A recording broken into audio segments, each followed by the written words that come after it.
Dois filmes que irão mudar a sua forma de ver a vida.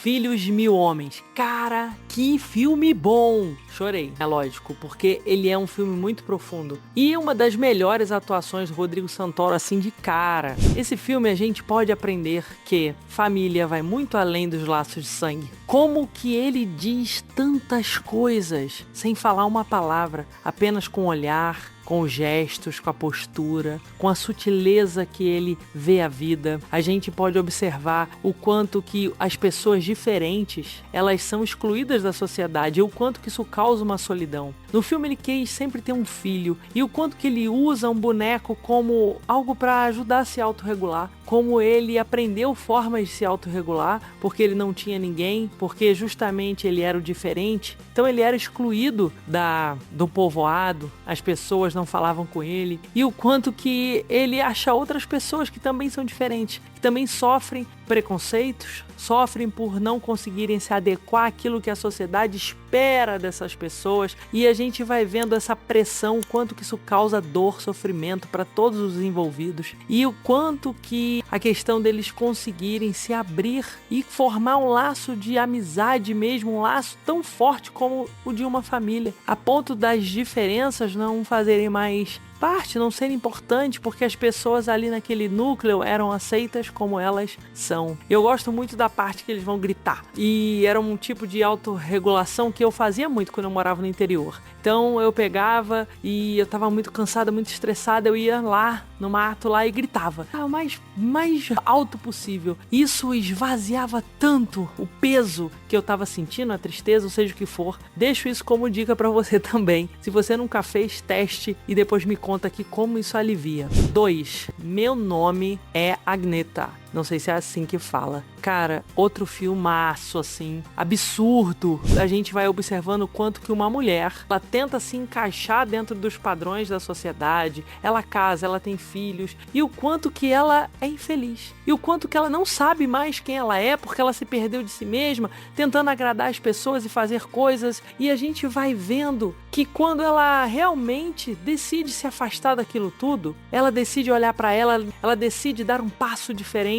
E aí o próprio marido vai lá e xoxa ela, né? Você não vai conseguir fazer isso sozinha, porque você nunca conseguiu tal coisa. E aí quanto que ela precisa vencer a ela mesma para abrir-se para o novo. E o quanto no início isso é difícil, quando ela conhece a pessoa que ela vai cuidar, e aquela relação vai fazendo uma grande diferença na vida dela, vai fazendo ela olhar perspectivas que ela não tinha olhado, e ela vai percebendo coisas nela que ela nem sabia que existia, gostos, e essa mulher vai se transformando ao longo do filme. É muito bonito de ver como ela vai mudando desde as roupas, mas ela não entra num padrão social, ela vai mudando porque ela se encontra e ela vai se percebendo, ela vai se transformando e ela se torna realmente mais bonita no filme. E o quanto que ela se permite experimentar coisas novas, ela venceu o próprio preconceito dela. E nesses dois filmes a gente vai percebendo a importância das relações na vida das pessoas. Como as relações elas podem tanto afundar as pessoas como elas podem elevar as pessoas. E o quanto da importância da gente se manter fiel àquilo que a gente é. No Filho de Mil Homens, a cena final que é maravilhosa, quando a gente vê que existem lá o Rodrigo e existem outros 1000 homens, outras tantas pessoas atrás dele, que vai representar a nossa ancestralidade, mas também representa tantas pessoas que foram invisibilizadas, que estiveram solitárias, que não se encaixam nesse padrão social que hoje é imposto a nós. E da Agneta eu acho muito interessante porque ela não é o corpo padrão, ela não é uma mulher padrão para fazer um filme como um protagonista, e isso é mostrado o tempo todo. A própria aceitação do corpo dela, que isso é uma dificuldade muito grande para as mulheres. Então eu recomendo fortemente você ver Meu nome não é Agneta e Filho de Mil Homens vai te ajudar a quebrar preconceitos, a olhar para você de uma forma diferente, o quanto você está preso dentro de uma caixinha e você às vezes está perdendo oportunidades. Você não é mais feliz, você não se reconhece mais porque você fica tentando se encaixar dentro de um padrão social, tentando se encaixar dentro de relações que não tem nada a ver com você. Então é um convite para você se libertar, se tornar uma pessoa muito mais feliz. Se você gosta desse tipo de conteúdo, segue o perfil que toda semana eu trago análises de filmes de uma forma terapêutica para ajudar você a melhorar, a crescer, para te ajudar a se tornar uma pessoa muito melhor.